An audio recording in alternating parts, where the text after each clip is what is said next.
여러분 안녕하세요. 성경 읽기 신학 강좌 7번째 시간을 시작하겠습니다.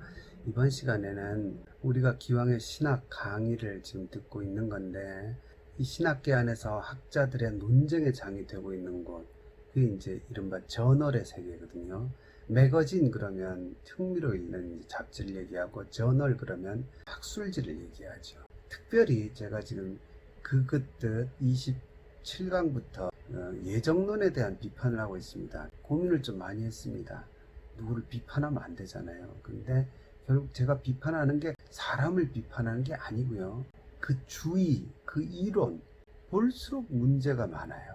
당연히 다른 사람이 제 이론을 또 비판할 수 있겠죠. 비판을 통해서 발전시켜 나가야 된다. 그런 마음에서 제가 과감하게 예정론에 대한 비판이라는 강의 제목을 붙였습니다. 여하튼 오늘 그 예정론과 관련된 예정론의 본산이라고 할 수 있는 장로교 신학대학교 장신논단에 발표된 장신대학교의 그 총장님까지 지낸 그 한 조직 신학자의 글을 이제부터 우리 함께 읽어보겠습니다. 아마 재밌는 시간이 될 겁니다. 제가 처음 해보는 건데 화면 캡처하는 걸 이용해서 줄을 쳐가면서 한번 재미있게 신학 논문을, 짧은 논문을 하나 읽어보는 시간을 한번 가져보겠습니다. 그럼 제가 화면을 한번 전환시켜 볼게요. 여기 장신논단이라고 나오고 김명용 교수님 예정론에 대한 바른 신학적 이해, 이렇게 제목이 나옵니다. 서원이 나옵니다. 여기 보면 많은 사람들이 예정론은 복음을 전하는데 방해가 되는 교리로 생각하고 있다.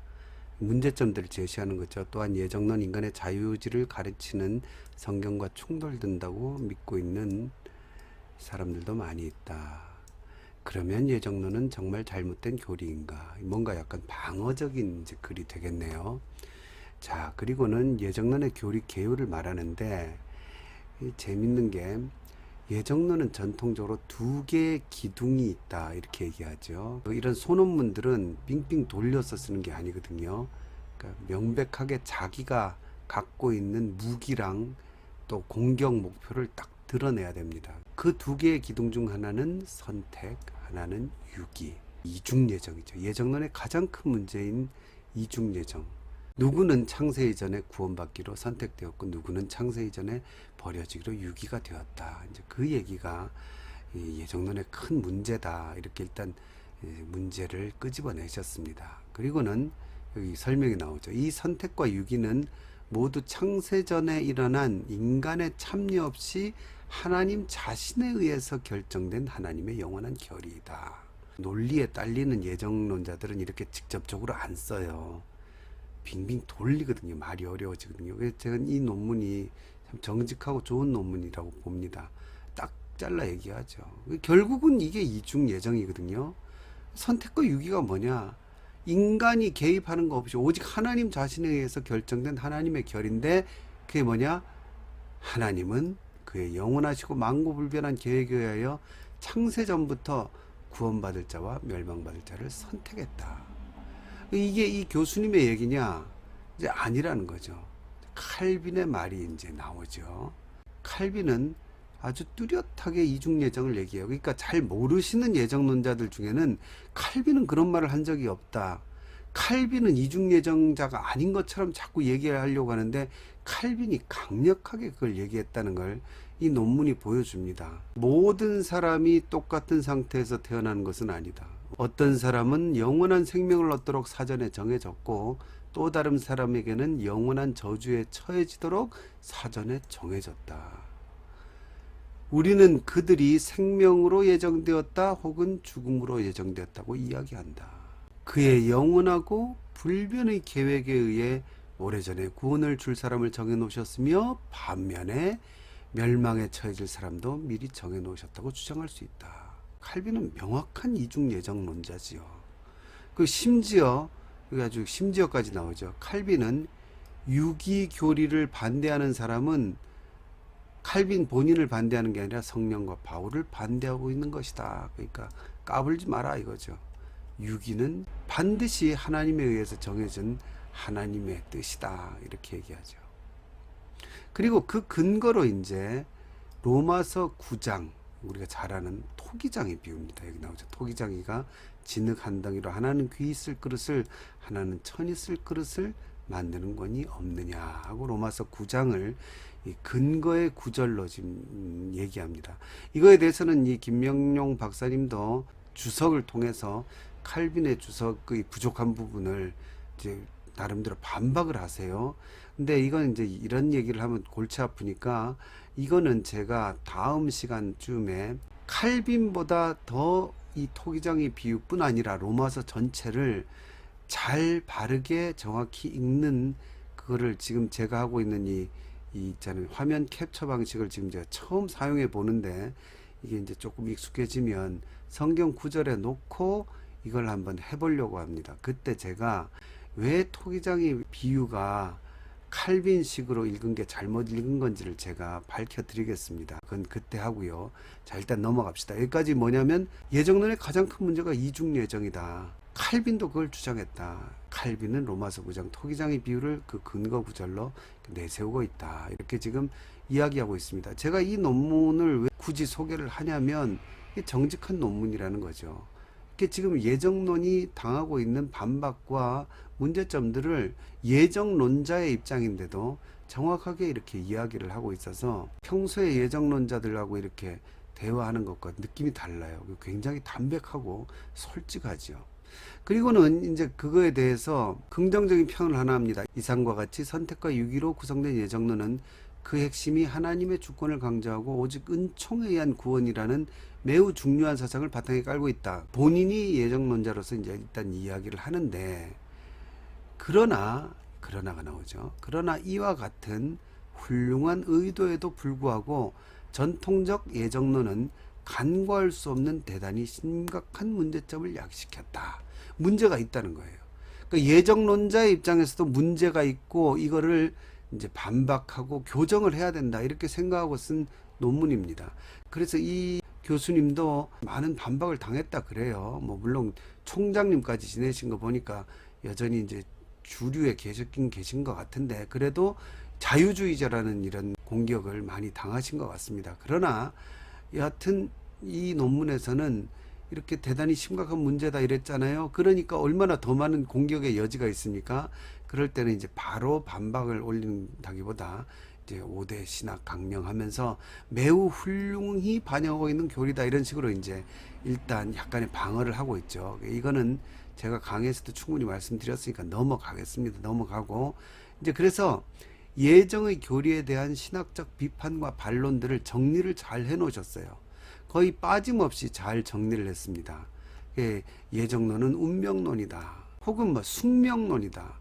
결정론이다. 이런 이제 비판을 받죠. 이미 모든 게 다 정해진 운명 속에 있다는 이야기를 이제 꼭 하거든요. 그런데 그렇게 얘기하면 예정론을 옹호하는 사람들은 예정론은 운명론이 아니다 그렇게 얘기를 해요. 숙명론도 아니고 결정론도 아니다. 아니면 그럼 뭐냐? 그러면 그때부터 설명을 제대로 하는 걸 들어본 적이 없어요. 그리고 설명을 굳이 누군가 하시면 듣다 보면 꼭 졸려요. 무슨 말인지 잘 모르겠고요. 혼자 나름대로 시공을 막 초월해요. 갑자기 현재가 과거가 됐다가 과거가 현재가 됐다가 다시 또 미래의 일로 도망을 갔다가 막 이래요. 그러니까 예정론은 운명론이나 숙명론이나 결정론이 아니라는 반박이 늘 있었지만 그럼에도 불구하고 여기 교수님이 정확하게 지금 하는 것처럼 신학적 비판, 예정론에 대한 대표적인 신학적 비판의 첫 번째는 예정론은 그럼에도 불구하고 뭔가 다 결정되어 있다는 운명론이다. 이런 비판을 받는다는 거죠. 두 번째는 예정론은 인간의 자유죠. 무슨 사람이 아무것도 할 수가 없어요. 하나님이 이미 정해놓으셨고 그건 저주를 받든 구원을 받든 그건 사람이 무조건 다 받아야 되고 인간은 뭐 로봇도 아니고 이거는 무슨 하나님께서 결정 서류를 올려놓는 트레이 정도 되는 거죠. 그 다음에 세 번째 예정론에 의하면 하나님이 죄의 창시자가 된다. 또 이런 비난은 당연히 가능하죠. 왜 그러냐면 하나님이 지옥에 보내실 사람, 죄값을 반드시 치러야 될 사람을 그 사람이 태어나기도 전에 아니 인간이라는 것 자체가 만들어지기도 전에 이 창세 전에 예정했다고 그러니까 그럼 죄가 있어야지 하나님이 죄를 만드셨단 말이냐 이런 반박을 받을 수밖에 없죠. 그리고 예정론은 노력하려는 인간의 모든 동기를 낙심시킨다. 당연하죠. 사람은 뭔 짓을 해도 구원을 못 받을 사람은 못 받고 받을 사람은 받고, 아무런 인간의 노력과 인간의 애쓰는 건 필요가 없다. 모든 동기를 낙심시킨다. 그 다음에 예정론은 개인을 불공평하게 대한다. 그렇죠. 당연히 사람이 구원받을 사람이 있고 구원받지 못할 사람이 있다. 그럼 정말 불공평하죠. 예정론을 옹호하는 사람은 불공평한 게 아니다. 원래 모든 인류가 다 죽기로 되어 있는 건데 그 중에 얼마를 구하시니까 그건 또 은혜다. 죽을 사람은 자기 죄 때문에 죽는 거다. 그렇게 얘기하는데, 제가 재판의 비유를 드렸죠. 마지막에 재판에서 운명이 결정되는 거거든요. 하나님이 심판하신다는 거죠. 그때 심판에서 그 사람이 죽을 죄가 있어서 죽는 건 공평하다 이렇게 말할 수 있지만, 반대로요. 그럼에도 같이 죽어야 될 사람 몇 명만 빠진다. 그럼 재판 자체가 공평한 게 아니죠. 그러니까 공평한 재판이 아니고 공평한 재판장이 아니게 되는 거죠. 그게 이중 예정의 문제입니다. 그 다음에 예정론은 선한 도덕의 비호의적이다. 이것도 마땅히 들어마땅한 비판이죠. 사람이 선하게 살 이유가 없어요. 아무리 비도덕적으로 살아도 결국은 예정된 자는 구원을 받을 것이고, 그 다음에 이건 너무나 당연한 거예요. 예정론은 진지하게 복음 전하는 것을 막는다. 당연하죠. 세상에 선교할 이유가 뭐 있습니까? 그 선교할 이유가 누가 예정됐는지 모르기 때문에 선교한다고? 하나님은 아시잖아요. 반드시 예정된 자는 구원을 받는다면 왜 내가 굳이 전해야 그 사람이 구원의 기회를 얻습니까? 그러지 않아도 그 사람은 예정됐으니까 구원 받게 돼 있죠. 그래서 복음 전하는 걸 막죠, 당연히. 그 다음에 예정론은 보편구원을 가르치는 성경 구절과 모순된다. 당연하죠. 하나님이 세상을 이처럼 사랑하사 독생자를 주시니 이는 저를 믿는 자마다, 예수님의 십자가는 누구든지 저를 믿는 자는, 누구든지 주의 이름을 부르는 자는 구원을 얻으리로다. 누구든지 그리스도의 십자가의 효력을 얻을 수 있다. 근데 이런데 그게 아니다 그러니까 보편 구원을 가르치는, 이 보편 구원이란 말도 애매한 거죠. 그러니까 보편적인 구원의 가능성을 얘기하는 거죠. 자, 여하튼 이렇게 비판들을 정직하게 잘 쓰셨어요. 그리고는 놀라운 말을 썼죠. 누군가 이렇게 비판을 하면 예정론자들은 거의 대부분 네가 잘 몰라서 그래, 그게 아니야, 칼빈은 그렇게 말하지 않았어, 그게 아니라고 반박을 해요. 이 지금 나온 이 8가지 뭐 더 이상 될 수도 있는 이 예정론에 대한 반박에 다시 반박을 하는데, 정직한 예정론자들은 자기들의 논리가 딸린다는 걸 압니다. 왜냐하면 이 반박은 정당하거든요. 장신대 총장님 이 쓰신 이 논문을 보십시오. 이상과 같은 예정론에 대한 비판과 반론들은 상당 부분 정당성을 갖고 있다. 저는 그래서 이분이 논리적으로 좋은 학자라고 생각합니다. 뭐 다른 이분의 웍스는, 작업들은 제가 못 봤지만 비판이 적절하다는 거예요. 이거는 온당한 비판이다. 지금 그렇게 인정을 하고 있습니다. 비판하는 네가 이해를 못해서 머리가 나빠서 그런 거다 이렇게 하지 않고요. 이 같은 비판과 반론이 일어난 것은 전통적 예정론이 예정론을 잘못 이해해서 가르쳤기 때문이다. 자기들 속에 있는 문제라고 이야기를 고민을 합니다. 그러니까 이게 중요해요. 니를 이해시키겠다, 너를 뜯어 고치겠다, 이 논문이 아니에요. 우리 속에 있는 전통적 예정론이란 표현이 굉장히 중요하잖아요. 저 전통적 예정론이 뭡니까? 가장 많이 알려져 있는 일반적인 예정론을 얘기하는 거예요. 통렬한 반성에서 나오는 거네요.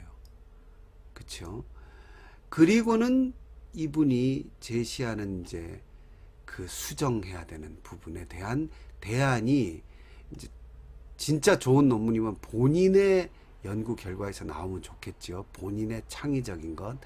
그런데 여기 이제 바르트가 나옵니다. 이분이 보니까 바르트를 전공하신 분이더라고요. 그래서 이제 3장에 보면 칼 바르트의 예정론의 중요 내용. 이게 이제 결국은 전통적인 예정론, 기존의 예정론을 수정하고 이 사상을 받아들여야 된다.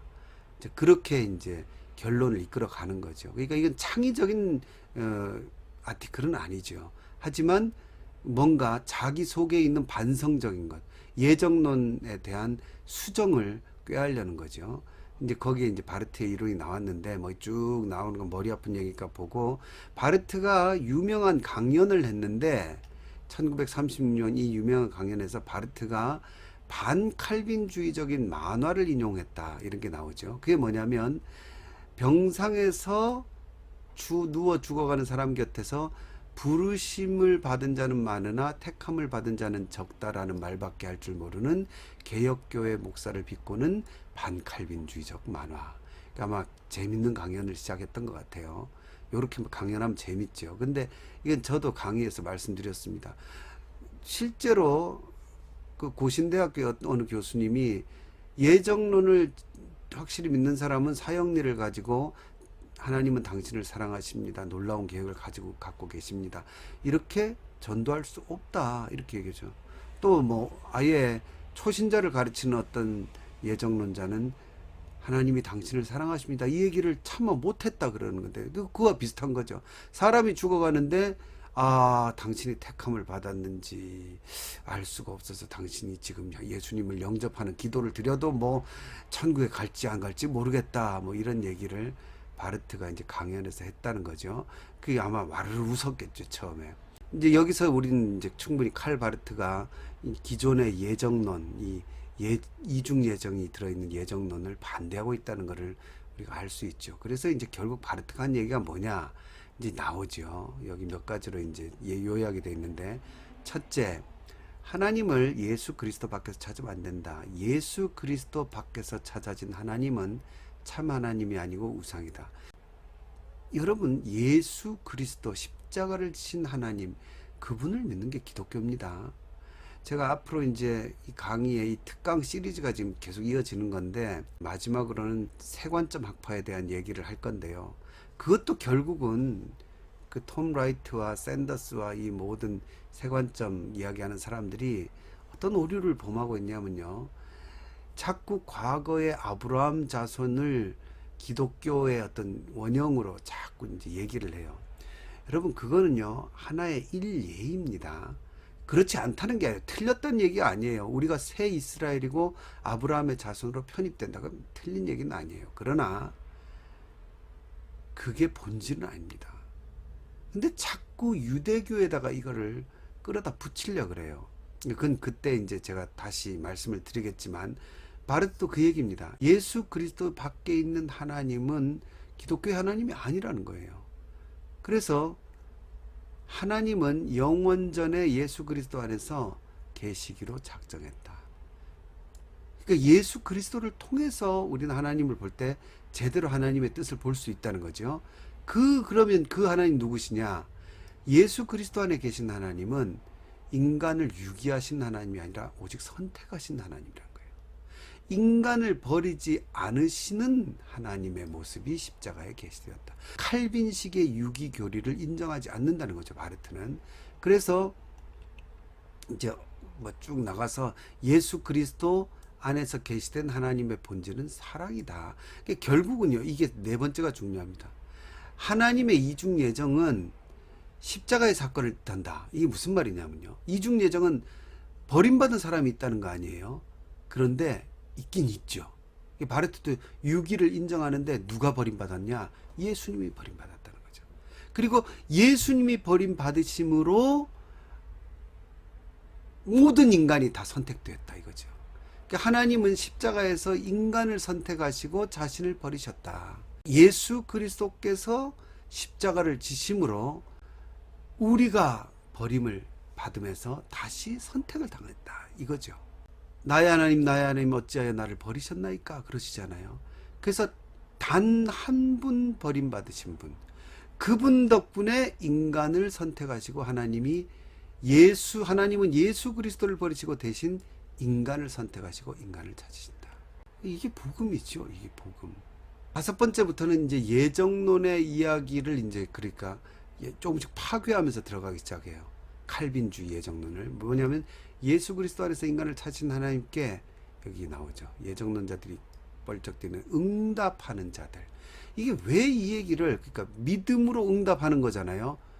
응답하는 자들은 현실적으로 선택된 자들이 된다. 이 선택은 믿음을 통해 구현하된다. 쉽게 말해서 유년주일학교 어린이들도 아는 얘기예요. 예수 믿으면 멸망하지 않고 구원을 얻는다. 그 얘기죠. 그래서 믿음을 통해서 응답하면 몇 명만 예정되고 안 그런 사람은 유기되고, 그게 아니라 믿음을 통해서 모든 사람이 다 예정된 자가 구원을 받잖아요. 그러니까 모든 사람이 다 예정된다는 거예요. 그러니까 여러분, 이거는 사실은 여기 이제 6번을 보십시오. 믿는 자들은 그러니까 선택된 자들이다. 그러니까 믿으면 선택된 자들은 구원받기로 선택된 거 아니에요. 그러니까 믿는 자가 구원받는다 이 얘기잖아요. 그 도대체 이제부터 제가 하고 싶은 말이 이거예요. 여러분, 이거 모릅니까? 이거 유년주일학교 어린이 때 유년주일학교 반사 선생님들한테 배우는 거 아니에요? 누구든지 예수님이 내 죄를 대신해서 돌아가셨기 때문에 내 죄를 대신해 죽으신 예수님을 믿으면 그 사람은 하나님께 구원받기로 선택받는다. 그 사람은 구원을 받는 거다. 여러분, 그걸 왜 이렇게 이걸 갖고 논쟁을 합니까? 칼 바르트를 이제 이 교수님도 예정론은 바르트라는 거대한 신학자를 통해 마침내 예수 그리스도 중심적인 예정론으로 그 방향이 크게 선회하는 전기를 맞게 되었다. 정말 당황스럽습니다, 여러분. 참 당황스럽죠. 이게 칼 바르트라는 거대한 신학자를 통해서 이루어진 일입니까? 여러분, 어릴 때 이렇게 안 배우셨습니까? 누구든지 믿는 자들은 선택된 자들이다. 이게 그렇게 어려운 겁니까? 여러분, 성경의 핵심이 뭡니까? 누구든지 예수님을 믿으면 예수님이 나를 대신해서 고통당하셨기 때문에 나는 구원받는다.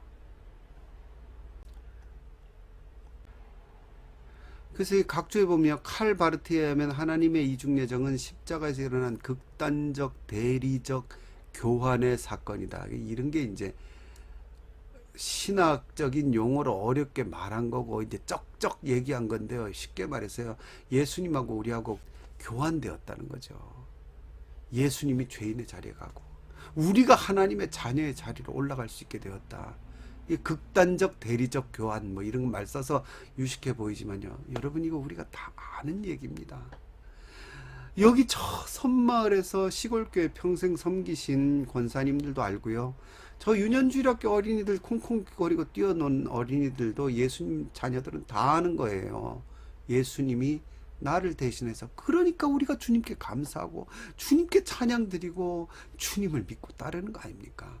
근데 그거를 제가 보니까 예정론은 바르트라는 거대한 신학자를 통해 마침내 예수 그리스도 중심적인 예정, 이게 바르트를 통해 이렇게 된 겁니까? 크게 선회하는, 제가 왜 그런가 봤더니 아마 이분도 평생을 예정론의 속에서 살아오시다가 아마 독일에 유학 가셔서 이렇게 바르트가 쩍쩍 이렇게 신학적 멋있는 말로 써놓은 걸 보고 처음으로 깨달으신 건 아니겠지만 더 깊이 깨달으신 것 같아요. 그러나 이거는요, 모든 정상적인 기독교인들 예정론자가 아니라면요, 너무나 잘 알고 있는 겁니다. 여하튼 그래서요, 결국 뭐냐면 예정된 자만 구원받고 예정 안 된 자가 있다, 이건 틀렸다는 거예요. 모든 사람이 다 예정되었다는 거예요. 그리고 이제부터 믿기만 하면 구원받는다, 그 얘기예요. 그럼에도 불구하고 안 믿으면 그 사람이 이제 심판의 그늘 아래에 있는 거다, 여기 나오죠. 영원히 폐기된 버림의 그늘이 존재한다. 왜? 부름에 응답을 안 하니까. 부르심이 거부당하는 곳에. 그게 당연하죠. 쉽게 말해서 예수 안 믿으면 주님께 버림 당한다, 이거죠. 그게 누구 책임입니까? 자기 책임이죠. 그게 하나님의 심판이라는 겁니다. 바르트는요, 쉽게 말해서 아주 예수 중심적인 신학자예요. 그리고 그의 신학은, 저도 바르트에 대해서 잘 모릅니다만 더 깊은 게 뭐가 있겠죠. 그렇지만 제가 아는 한 바르트 얘기는 그렇게 특별할 게 없어요. 이건 다 우리가 다 아는 얘기예요.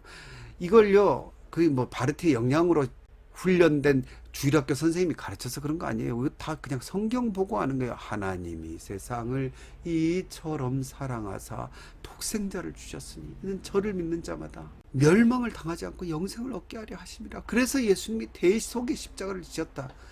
이걸 가지고 이렇게 이 거대한 신학 저널에서까지 이렇게 서로 토론하고 논쟁해야 되는 게, 그래서 예정론이 문제가 있다는 거예요. 왜 이런 너무나 분명한 기독교의 본질 엑기스에다가 자꾸 이렇게 어마어마한 찬물을 뿌리려 가지고 온 기독교가 이렇게 에너지 낭비를 하느냐 이거죠. 그래서 결론이 이제 거의 다 왔는데요. 예정론에 대한 바른 신학적 이해, 칼 바르트에 의존해서 이제 얘기를 하시지만요. 결론은 그래도 굉장히 과감하세요. 보십시오. 무시무시한 하나님의 이정 예정 교리는 잘못되었다. 칼빈주의를 반대하세요, 이분은. 칼빈주의자가 아닌 거죠. 칼빈은 반드시 하나님께 예정 안 당한 자가 있다 그랬죠. 근데 그 이중 예정 교리는 잘못되었다.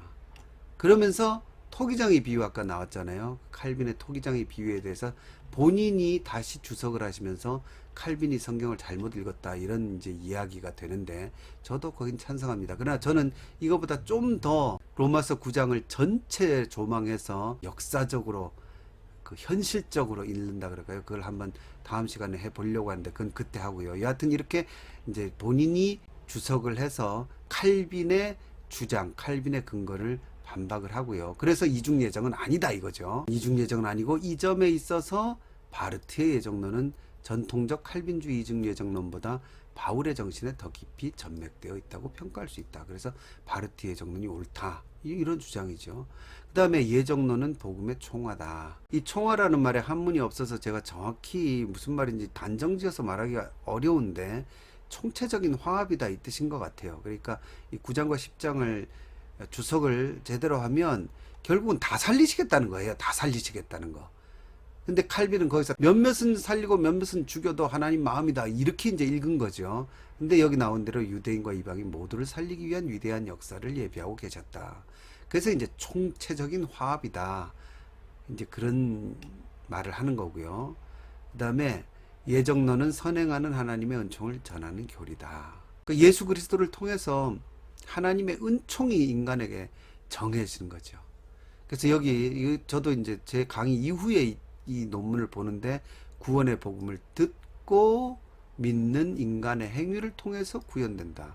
그렇죠. 저랑 같이 에베소서 1장을 읽으신 거죠. 이 김명용 교수님도.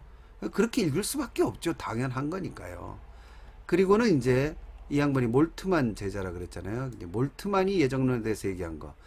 신앙의 우연성과 무상성을 반대하는 교리다. 네가 예수 믿은 게 우연이 아니다. 그 얘기를 한다는 거죠. 그건 너무나 당연한 거죠. 제가 좀 이따가 코멘트를 하겠지만 너무나 당연한 거예요. 예정론자들이 마치 자기들만 아는 것처럼 얘기하는데 여러분 저도 철저하게 예정론을 믿습니다. 하나님이 다 예정하시고 다 예지하시고 다 알고 계시죠. 근데 그게 우연이 아니야. 이거를 이렇게 막 얘기를 뜬금없이 하는 바람에 이게 모든 사람들이 다 분위기 차가워진 거예요. 그건 좀 이따 얘기하겠습니다만은 몰트만이 잘 지적했죠. 신앙의 우연성과 무상성. 무상성이란 건 아마 보상이 없는 그러니까 뭐 쉽게 말해 값싼 은혜 그게 아니다. 하나님이 너에게 엄청난 걸 주시기 위한 거다. 이런 의미인 것 같아요. 그러니까 신앙은 우연이 아니고 값없이 그냥 막 공짜로 쉽게 주어진 건 아니다. 그런 이제 설명이 되겠죠. 결론적으로요. 여기 나오죠. 예정론은 하나님의 선하신 섭리를 전하려는 교리이다. 당연하죠. 전 지금부터 이제 제가 마지막 코멘트를 이제 좀 하려고 하는데 결론이 나오죠. 여기 우리의 신앙은 결코 우연적인 것이 아니다. 당연하죠. 근데 문제는 뭐냐면요. 그거는 나중에 드리는 고백이에요. 지나놓은 다음에 하나님의 손길을 다 보면서 감탄하고 감동하고 박수치게 하나님이 이끌고 계시는 거지. 아직 막도 열리지 않았고요. 아무도 출연도 안 했는데 미리부터 와가지고는요. 그 분위기 깨는 거죠. 사람들이 이제 기가 막힌 하나님이 기가 막힌 드라마를 쓰시는 거거든요. 각 사람마다 저 작은 바이러스 한 마리부터 저 어마어마한 우주 전체에 이르기까지 하나님이 모든 것을 크고 깊은 지혜로 돌리고 계신데요. 그 미래까지 모두 다 예정하시고요. 그 미래까지 전부 다 아시고 전부 다 예정하시고 섭리 안에서 돌리고 계신데 그게 너무너무 광대하기 때문에 우린 몰라요. 하나님은요 우리가 알기를 원치 않으세요. 보고 이놈들아 놀랍지 그걸 원하세요. 그런데 예를 들어서 어마어마한 작품이 딱 이제 막이 열리고 시작되기 직전인데 갑자기 사람들이 기대를 가지고 다 막이 열리기를 직전에 시작벨이 울리고 그 조용한 객석에서 어떤 사람이 딱 일어나서 야, 이 봐라 이거 뻔하다. 이건 이 작가가 얼마나 천재 작가인데 이 작품은 보나 마나 위대하고 너무나 아름답고 너무나 기막힌 스토리가 이어질 거야. 근데 너희 왜 뭘 기대하는 것 자체가 불경한 거야.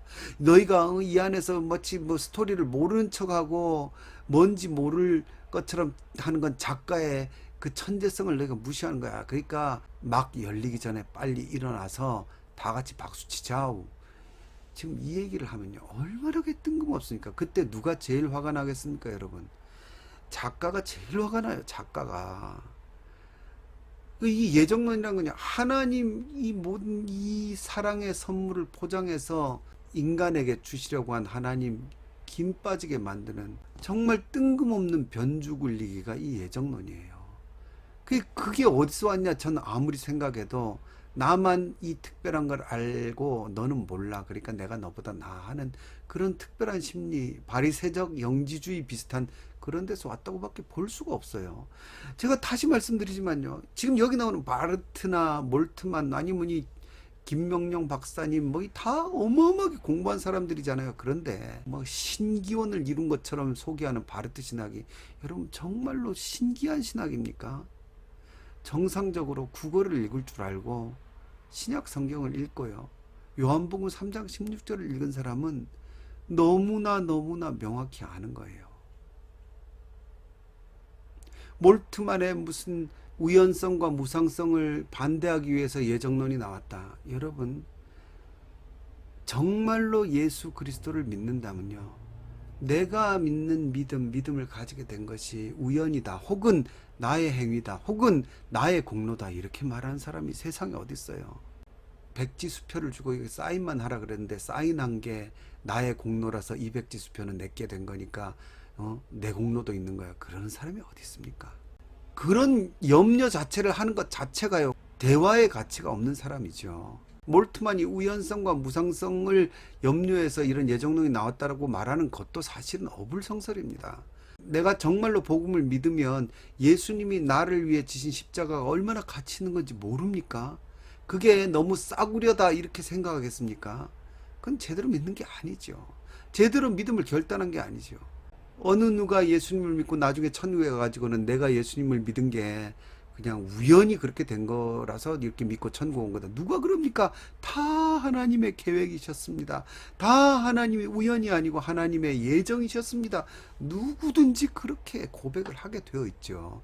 너무나 당연한 겁니다. 그거를 가지고, 이 당연한 걸 가지고 이렇게 두뇌가 뛰어난 사람들이 힘을 빼고 있으면 어떡하자는 겁니까? 마치 저는 옛날에 누가 얘기했나요? 이 백신이라는 거 있잖아요. 컴퓨터 백신. 이건 정말 웃긴 거예요. 자연과학적으로 머리가 기가 막힌 사람들이 한쪽에서는 바이러스를 만들고요, 또 한쪽에서는 그 머리를 써서 그 바이러스 없애는 백신을 만들고요. 플러스 마이너스 제로예요. 저는 이 칼빈주의 예정론 논쟁이 너무나 그거와 비슷하다고 생각합니다. 기독교 안에서 이건 정말, 그래서 제가 예정론, 예정주의, 칼빈주의를 비판한다는 이런 강의를 내놓은 겁니다. 왜냐하면 이건 너무나 소모적인 거니까 이제 그만하자는 거예요.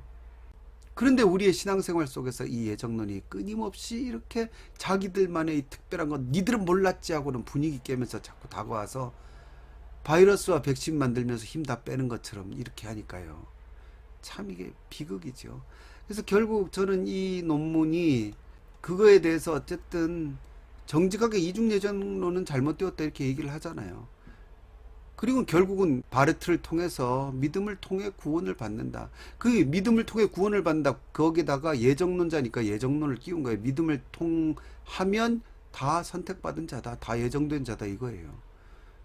그 굳이 예정론이란 말을 해야만 되는 건 이제 장로교라는 그 안에 있기 때문에 그런 거겠죠. 그러나 이것도 필요 없는 거죠. 당연히 예정되었죠. 다 안다고 막 떠벌리고 김 빼기를 하나님께서 원하시지 않죠.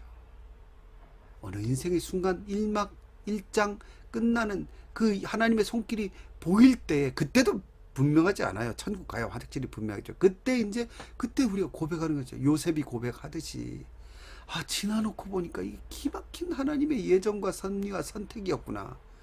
그게 예정론의 자리입니다. 너무나 당연한 자리고, 이처럼 무슨 칼빈주의 하면서 신학의 중심에서 여러 사람 괴롭힐 자리가 아니라는 걸, 놀랍게도 예정론의 어떤 중심지인 장신대학교 조직신학 교수님 논문을 통해서 우리가 다시 또 확인을 해본 겁니다. 처음으로 이 뭡니까, 화면을 캡처하면서 한번 해봤는데, 편집을 해봐야 알겠지만 잘 나올지 모르겠습니다. 잘 나오면 아까 그 로마서 9장 토기장의 비유, 그거를 로마서의 현실적인 상황에 맞춰서 읽어 나가서 토기장의 비유가 결국 뭘 얘기하는 건지 살펴보는 그런 강의를 제가 일단 하고, 한 번 구원은 영원한 구원이냐를 이제 그것 뜻 30강으로 제가 하겠습니다. 여러분, 여기까지 봐주셔서 감사드립니다.